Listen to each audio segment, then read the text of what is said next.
المغرب شافت ثورات الربيع العربي جايبه الاسلاميين، راحت جايبه اسلاميين، قالت لهم خشوا معايا في الديل، يلا امسكوا الحكومه على طول في الانجاز.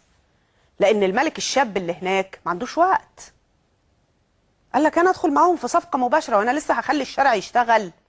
مين اللي بيدفع الثمن في المغرب بالمناسبه؟ الشارع.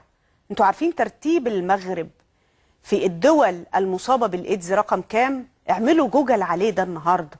انتوا عارفين ان واحده من اهم اقتصاديات المغرب، انا اسفه في هذا الشهر الكريم، هي اقتصاديات الدعاره. بس هناك الحكومه اسلاميه. راجعوا الحاجات دي علشان احنا مش عايزين حد يبتزنا ويضحك علينا تاني، لان ربنا بيدينا فرص ما بتتعادش، ما بتتعادش. مشعل اللي قاعد على الفوتاي في التكييف في الفندق في الدوحه بيقول للمغرب انا مغضوب عليا دلوقتي، انزلوا بقى انتوا، ده انتوا ليكوا باب مغاربه. دي هي المتاجره بالدين.